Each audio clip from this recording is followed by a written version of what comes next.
Arrêtez tout. On vous a menti. On vous a appris que pour être respecté, il fallait être transparent, clair, tout expliquer. C'est faux. Chaque fois que vous vous justifiez, vous donnez à l'autre un couteau pour vous poignarder. Ce qui va suivre va soit vous transformer, soit vous laisser enchaîner à cette erreur pour les 10 prochaines années. Le choix vous appartient. Pensez à cette réunion, ce collègue qui vous lance une critique passive-agressive devant tout le monde, ou ce dîner de famille, où une remarque désobligeante sur vos choix vous met sur la défensive.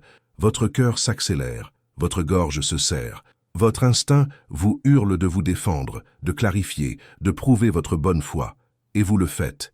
Vous vous lancez dans une explication détaillée. Et pendant que vous parlez, vous sentez le regard des autres changer. Ce n'est pas de la compréhension que vous voyez, c'est du mépris. Vous venez de tomber dans le piège le plus vieux du monde. En une seule phrase, vous êtes pas assez d'égal à accuser. Vous avez validé leur droit de vous juger. Vous leur avez donné le rôle du procureur et vous avez volontairement pris place dans le box. Vos explications, même les plus logiques, sonnent comme des excuses. Votre vérité devient un plaidoyer désespéré. Chaque mot que vous ajoutez ne fait qu'alimenter leur sentiment de supériorité. Cette humiliation invisible, vous la connaissez. C'est un poison lent qui ronge votre autorité jour après jour. Et ils le savent. Ce sont eux, les manipulateurs qui posent des questions pièges, les personnalités dominantes qui testent vos limites, les esprits faibles qui cherchent à vous rabaisser pour se sentir plus forts. Ils se nourrissent de vos réactions émotionnelles, de votre besoin d'être validé. Votre justification est leur victoire. C'est la preuve irréfutable que leur opinion a assez de poids pour mériter une défense de votre part. Ils vous possèdent.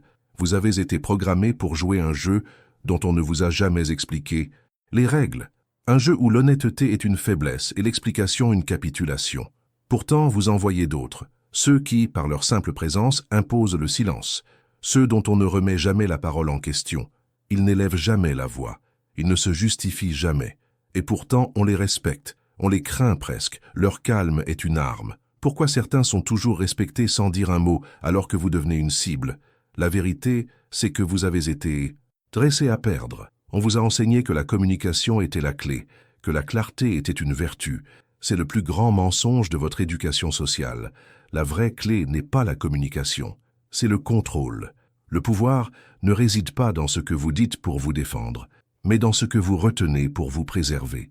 Chaque mot que vous prononcez pour vous justifier est une brique que vous retirez de votre propre forteresse pour la donner à votre adversaire. Vous vous affaiblissez volontairement au nom d'une fausse harmonie.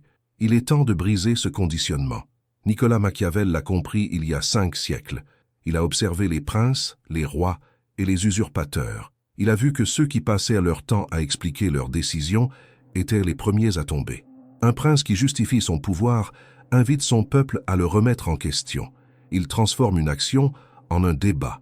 Machiavel n'a jamais dit de mentir. Il a dit quelque chose de bien plus puissant. Il a dit de ne jamais donner à vos ennemis les armes pour vous détruire, et vos justifications sont les armes les plus tranchantes que vous puissiez leur offrir. Dans l'arène moderne, votre vie sociale, professionnelle ou familiale, ce principe est encore plus vrai. Le champ de bataille n'est plus fait de fer, mais d'informations. Chaque fois que vous vous expliquez, vous livrez des données cruciales, votre état émotionnel, vos insécurités, les points qui vous touchent. Vous donnez à l'autre une carte de votre psyché, avec les failles clairement indiquées. Le manipulateur, le collègue toxique, le dominant, n'a plus qu'à lire cette carte et à planter son drapeau sur vos faiblesses. Vous ne vous défendez pas, vous guidez l'attaque contre vous-même. Votre besoin d'être compris est la plus grande faille de votre armure. Mais tout cela est sur le point de changer. Dans quelques instants, vous allez apprendre à construire une nouvelle identité. Vous ne serez plus cette personne qui réagit, qui se défend, qui cherche l'approbation dans le regard des autres. Vous deviendrez celui qui observe, celui dont le calme déstabilise. Les autres sentiront un changement. Ils ne sauront pas le nommer, mais ils le ressentiront comme une nouvelle densité, un poids. Ils cesseront de vous tester, car ils comprendront instinctivement qu'il n'y a plus de prise. Votre silence deviendra plus intimidant que leurs accusations. Vous deviendrez intouchable. Soyez prévenus. Une fois que vous aurez compris ces mécanismes, vous ne pourrez plus jamais revenir en arrière. Vous verrez le théâtre social pour ce qu'il est, un jeu de pouvoir constant. Vous décèlerez les pièges dans les questions les plus innocentes. Vous sentirez les tentatives de manipulation avant même qu'elles ne soient formulées. Cette vision est une lame. Elle coupera les liens avec votre ancienne naïveté, et vous ne pourrez plus jamais prétendre que vous ne saviez pas. Cette connaissance est irréversible. Elle vous libère en vous condamnant à voir la vérité. Le secret n'est pas dans ce qu'ils disent, mais dans ce que vous décidez de ne pas dire. Voici les 10 lois de la forteresse silencieuse. Ne les écoutez pas. Absorbez-les. Elles ne sont pas des conseils. Elles sont un nouveau système d'exploitation pour votre esprit. La première règle est la plus importante. Le cadre est roi. Chaque conversation est une lutte pour le contrôle du cadre. Celui qui pose la question et exige une réponse est le juge. Celui qui répond est l'accusé.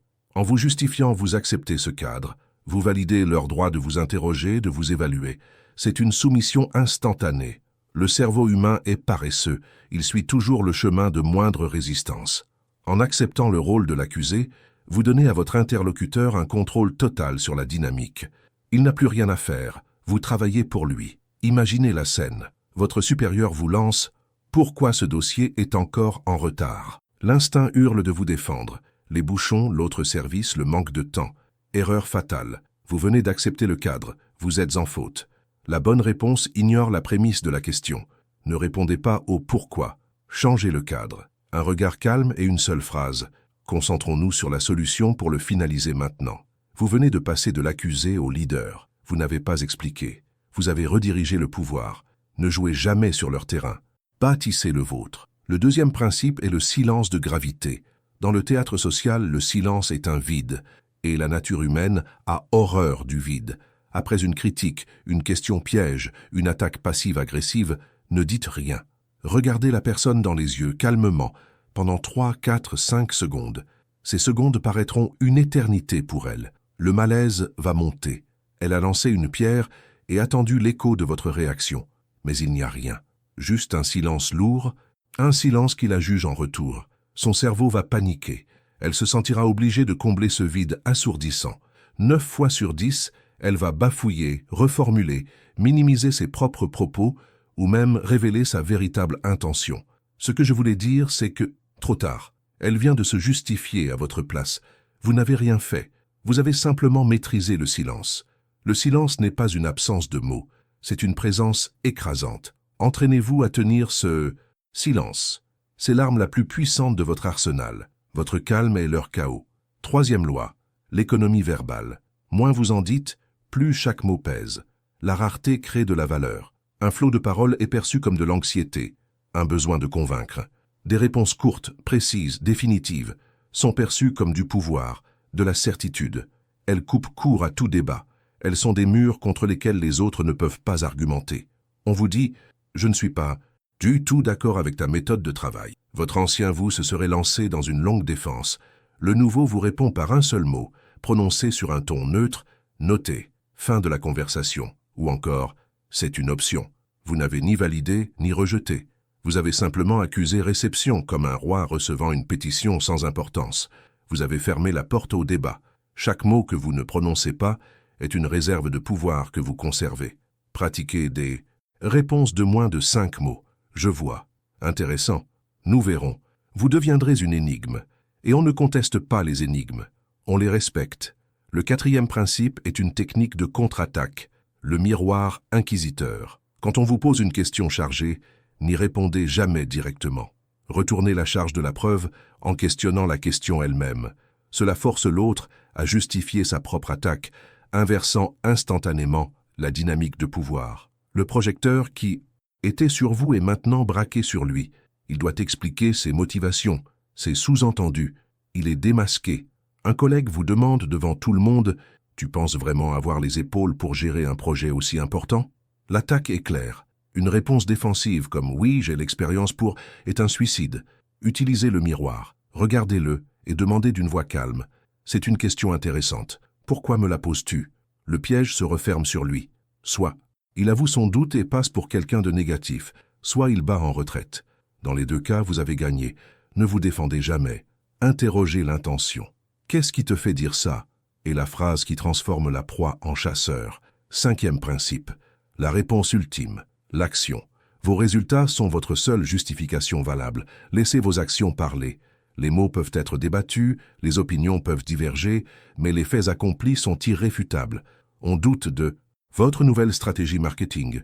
Ne perdez pas une seconde à débattre dans des réunions stériles. N'essayez pas de convaincre les sceptiques avec des présentations PowerPoint. Appliquez votre stratégie en silence. Travaillez dans l'ombre. Puis, posez les résultats sur la table. Les chiffres, les contrats signés, la croissance. Le silence qui suivra sera plus éloquent que tous les discours que vous auriez pu faire. Une preuve tangible écrase n'importe quelle critique verbale. C'est une annihilation. Votre énergie est limitée. Cessez de la gaspiller à convaincre les autres avec des mots. Investissez-la dans des actions qui rendront toute discussion obsolète. Votre meilleure défense n'est pas une explication. C'est un succès incontestable. Écrivez dans les commentaires « Je refuse de me justifier ». Gravez cette phrase dans votre esprit. C'est le premier pas de votre transformation. La 6e loi est la plus difficile à maîtriser car elle est contre-intuitive. La dissociation émotionnelle. L'explication est presque toujours une réaction émotionnelle. C'est le besoin d'être aimé, la peur du conflit, l'angoisse d'être mal jugé. Le manipulateur le sait.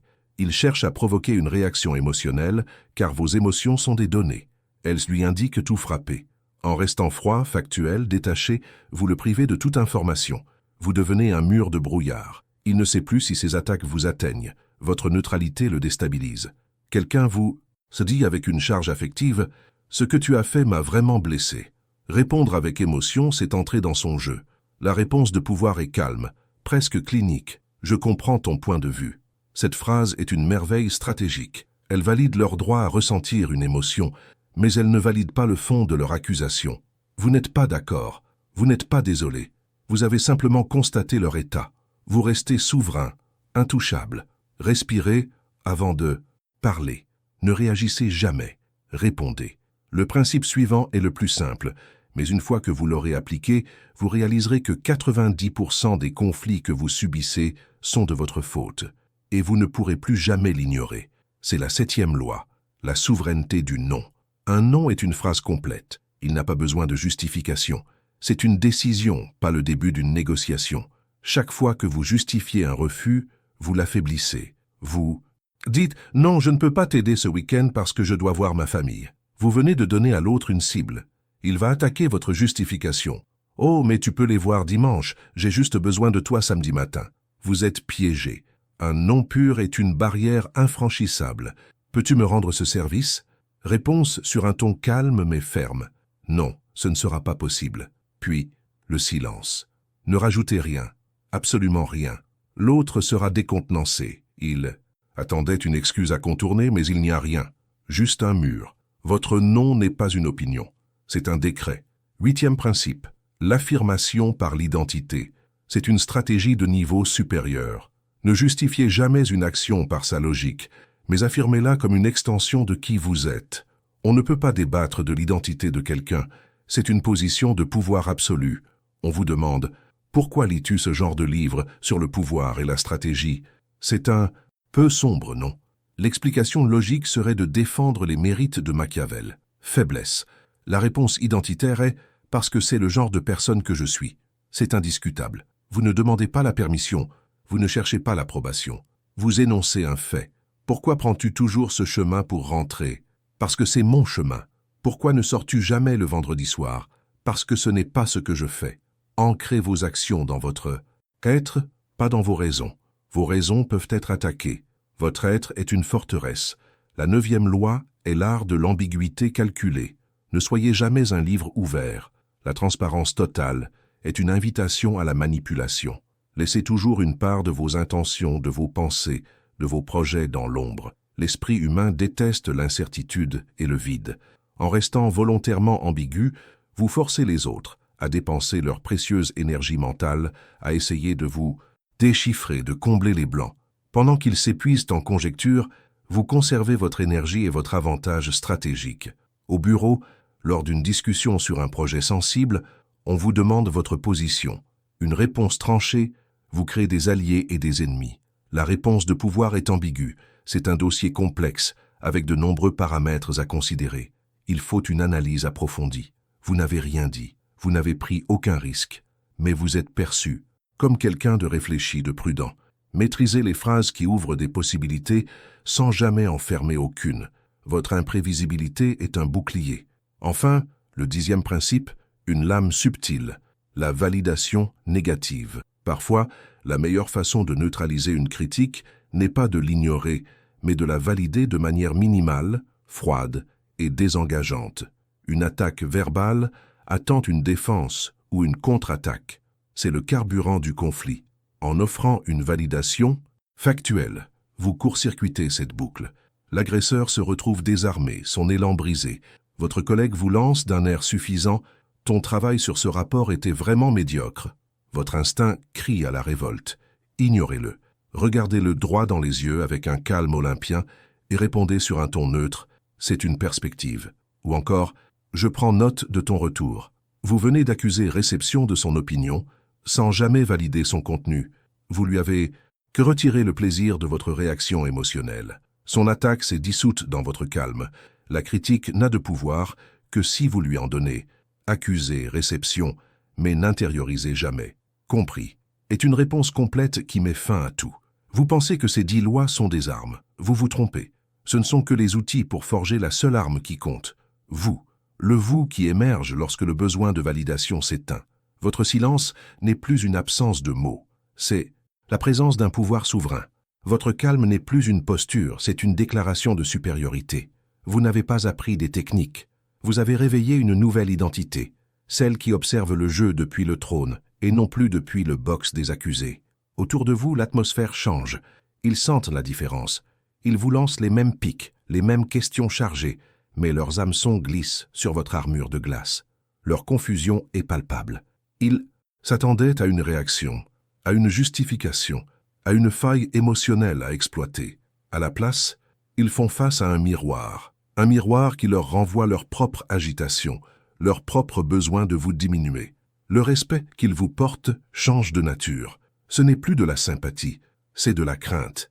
Ils ne savent pas ce qui a changé, mais ils savent qu'ils ont perdu l'accès. Observez-les bien, l'antagoniste, le manipulateur, celui qui se nourrissait de vos réactions. Il perd le contrôle. Frustré par votre calme, il va doubler la mise. Il deviendra plus agressif, plus direct. Il cherchera désespérément la fissure, la moindre trace de votre ancien vous. Sa voix montera, ses gestes le trahiront. C'est lui, maintenant, qui est à découvert. C'est lui qui réagit, qui perd sa contenance, qui s'expose. Il est devenu l'acteur hystérique sur une scène que vous contrôlez par votre simple immobilité. Vous avez gagné sans livrer bataille. Sa défaite est son propre spectacle. Ne l'oubliez jamais. Celui qui contrôle ses réactions contrôle la situation. Celui qui reste silencieux force l'autre à révéler ses cartes. Chaque justification que vous ne donnez pas est une brique de plus à votre forteresse. Vous n'êtes plus une cible. Vous êtes une énigme, un mur contre lequel leurs assauts se brisent. Vous avez appris à transformer leur agression en leur propre faiblesse. Vous avez appris à ne plus jouer leur jeu. Et maintenant que vous avez ce pouvoir, qu'allez-vous en faire? Vous ne voyez plus des conversations, vous voyez des arènes. Chaque mot prononcé par les autres n'est plus une information, mais une manœuvre. Vous décodez le sous-texte, vous lisez la peur derrière l'arrogance, vous sentez l'insécurité qui alimente la critique. Leurs pièges, autrefois invisibles, vous apparaissent désormais grossiers, presque enfantins. Vous n'êtes plus un acteur sur leur scène. Vous êtes le public silencieux d'une pièce de théâtre médiocre. Votre calme n'est plus une absence. De réponse, c'est un verdict. Ils le sentent. Ils ne savent pas ce qui a changé, mais ils sentent que le pouvoir a changé de camp. Ils vous regardent, attendant une réaction qui ne viendra jamais, et dans ce silence, ils se sentent jugés. Ils se sentent nus. La personne qui entrait dans une pièce en espérant être acceptée est morte. Celle qui entre maintenant évalue si les autres sont dignes de sa présence. Cette vision est une sentence. Vous ne pourrez plus jamais revenir en arrière. Vous ne pourrez plus jamais avoir une conversation innocente. Le voile est levé, et le monde social vous apparaît pour ce qu'il est, un champ de bataille permanent pour le statut et le contrôle. Chaque interaction est un test, chaque question est une sonde. Vous verrez la manipulation partout, dans les compliments, dans les soucis fins, dans les demandes d'aide. Cette lucidité est une cage dorée. Elle vous protège, mais elle vous isole de l'illusion confortable dans laquelle vivent les autres. Vous êtes désormais seul avec la vérité du pouvoir. Vous ne pouvez plus l'ignorer. Vous êtes condamné à voir les ficelles, et un marionnettiste qui voit les ficelles ne peut plus jamais redevenir une marionnette. C'est votre serment final, un pacte avec votre nouvelle identité. Ce n'est pas un simple commentaire à laisser sous une vidéo, c'est la déclaration de votre souveraineté. C'est l'acte de graver dans la pierre la nouvelle hiérarchie du pouvoir dans votre vie. En l'écrivant, vous enterrez définitivement l'accusé en vous, celui qui cherchait la validation, celui qui quémandait le droit d'exister sans être jugé. Il est temps de monter sur le trône qui vous a toujours attendu. Prenez une profonde inspiration. Sentez le poids de cette nouvelle autorité. Écrivez-le non pour moi mais pour vous. Commentez. Je suis le juge, pas l'accusé. Laissez les autres s'agiter dans le bruit. Laissez-les s'épuiser à chercher une faille qui n'existe plus. Votre silence est un miroir qui ne leur renvoie que leur propre faiblesse. Ils peuvent se moquer de celui qui crie, de celui qui argumente, de celui qui se défend. Ils ne rient jamais de celui qui reste silencieux. On vous a menti. On vous a appris que pour être respecté, il fallait être transparent, clair, tout expliquer. C'est faux. Chaque fois que vous vous justifiez, vous donnez à l'autre un couteau pour vous poignarder. Ce qui va suivre va vous apprendre à le reprendre, ou vous laisser saigner pour les 10 prochaines années. Pensez à cette critique passive-agressive de votre collègue, lancée comme une fléchette empoisonnée devant tout le monde. Pensez à cette remarque désobligeante d'un membre de votre famille qui remet en question vos choix de vie. Votre instinct vous hurle de vous défendre, de clarifier, de prouver votre valeur. Et vous plongez. Vous vous lancez dans une explication passionnée. Pendant que vous parlez, vous voyez leur regard changer. Ce n'est pas de la compréhension. C'est du mépris, teinté de pitié. Vous venez de vous soumettre. En une seule phrase, vous êtes passé d'égal à accusé. Vous avez validé leur droit de vous juger. Vos explications, même les plus logiques, sonnent comme des excuses. Votre vérité devient un plaidoyer désespéré. Cette humiliation silencieuse est un poison qui érode votre statut jour après jour. Et ils le savent, eux, les manipulateurs qui posent des questions pièges, les dominants qui testent vos limites, les esprits faibles qui ont besoin de vous rabaisser pour se rehausser. Votre justification est leur victoire. C'est la preuve que leur opinion a assez de poids pour mériter une défense. Nicolas Machiavel l'a compris il y a plus de 500 ans. Un prince ne doit pas sa légitimité à ses justifications, mais à ses résultats et à sa réputation. Expliquer une décision, c'est l'ouvrir au débat. Agir en silence, c'est la transformer en réalité. Vos explications sont les armes que vous offrez à vos ennemis pour vous détruire. Mais cela s'arrête. Aujourd'hui, en appliquant ce qui va suivre, vous ne serez plus jamais le même. Vous deviendrez une forteresse. Votre calme deviendra une arme. Les autres sentiront instinctivement qu'il est inutile de vous provoquer. Une fois que vous aurez compris cette mécanique, il sera impossible de revenir en arrière. Vous verrez le théâtre social pour ce qu'il est. Cette connaissance est irréversible. Voici les lois du pouvoir silencieux. Elles ne sont pas des conseils. Elles sont un nouveau code. La première loi, le cadre est roi. Chaque conversation est une lutte pour le contrôle du cadre. Celui qui pose la question est le juge. Celui qui répond est l'accusé. En vous justifiant, vous acceptez ce cadre. On vous demande « Pourquoi es-tu encore en retard ?» Ne dites pas « Désolé, il y avait des bouchons ». Vous avez déjà perdu. Ignorez la prémisse de la question. Changez le cadre. Un regard calme. Commençons. Vous venez de passer de l'accusé au leader. La deuxième loi, le silence de gravité. Après une critique, ne dites rien. Regardez la personne calmement, sans un mot, pendant 3 à 5 secondes. Ce silence est un vide, et la nature humaine a horreur du vide. Votre interlocuteur va paniquer. Il se sentira obligé de combler ce vide, révélant son malaise, bafouillant ou minimisant ses propres propos. Il vient de se justifier à votre place. Vous n'avez rien fait. Vous avez simplement maîtrisé le silence. La troisième loi, l'économie verbale. Moins vous en dites, plus. Chaque mot pèse. La rareté crée de la valeur.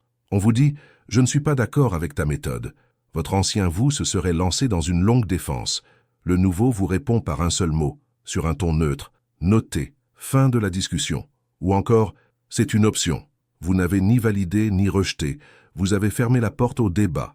Pratiquez des réponses de moins de 5 mots.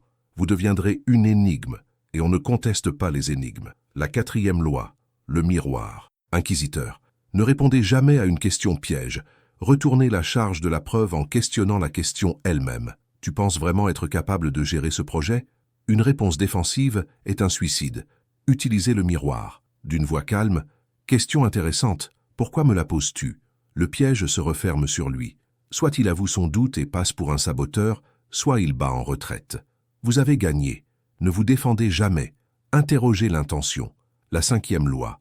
L'action comme réponse ultime. Vos résultats sont votre seule justification valable. On doute de votre stratégie? Ne débattez pas. Appliquez-la. Travaillez dans l'ombre et posez les résultats sur la table. Un fait accompli est irréfutable. Il écrase n'importe quelle critique. Vos actions sont votre seule réponse. Cessez de gaspiller votre énergie à convaincre. Investissez-la dans des actions qui rendront toute discussion obsolète. Écrivez dans les commentaires « Je refuse de me justifier ». C'est la première déclaration de votre nouvelle identité.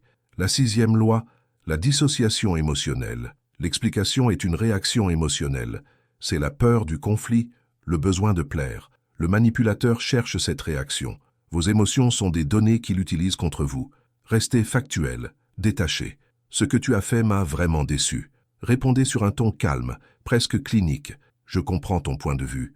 Cette phrase valide son droit à ressentir une émotion, mais ne valide en rien le fond de son accusation. Vous restez souverain, intouchable. Le principe numéro 7 est le plus simple, mais une fois que vous l'aurez appliqué, vous réaliserez que 90% des conflits que vous subissez sont de votre faute. Et vous ne pourrez plus jamais l'ignorer. C'est la souveraineté du non. Un non est une phrase complète. Il n'a pas besoin de justification. Justifier un refus, c'est l'affaiblir. Peux-tu me rendre ce service? Réponse, non, ce ne sera pas possible. Puis le silence. Ne rajoutez rien, absolument rien. L'autre attendait une excuse à contourner, mais il fait face à un mur. Votre non n'est pas une négociation, c'est un décret. La 8e et dernière loi, l'affirmation par l'identité. Ne justifiez jamais une action. Affirmez-la comme une extension de qui vous êtes. On ne peut pas débattre de votre identité. C'est une position de pouvoir absolu. Pourquoi lis-tu ce genre de livre sombre? N'expliquez pas. Répondez. Parce que c'est le genre de personne que je suis. C'est indiscutable. Vous ne demandez pas la permission, vous énoncez un fait. Ancrez vos actions dans votre être, pas dans vos raisons. Vos raisons peuvent être attaquées. Votre être est une forteresse. Commentez. Mon silence est ma forteresse. Gravez-le dans votre esprit. À partir d'aujourd'hui, vous ne voyez plus des conversations. Vous voyez des arènes. Vous n'êtes plus un acteur sur la scène. Vous êtes le public silencieux qui juge la pièce. Le respect qu'ils vous portent change de nature. Ce n'est plus de la sympathie, c'est de la crainte. Ils sentent qu'ils ont perdu l'accès. Ils sentent que le pouvoir a changé de camp. Cette vision est une sentence. Vous ne pourrez plus jamais revenir en arrière. Vous êtes condamné à voir les ficelles, et un marionnettiste qui voit les ficelles ne peut plus jamais redevenir une marionnette. C'est votre pacte final avec votre nouvelle identité, l'acte de graver dans la pierre la nouvelle, hiérarchie du pouvoir dans votre vie. Tapez-le. Pour vous. Je suis le juge, pas l'accusé. Laissez les autres s'épuiser dans le bruit de leur justification. Les faibles parlent, les puissants agissent, et les légendes observent en silence. Votre silence ne sera pas un vide, ce sera une réponse, la seule qui compte.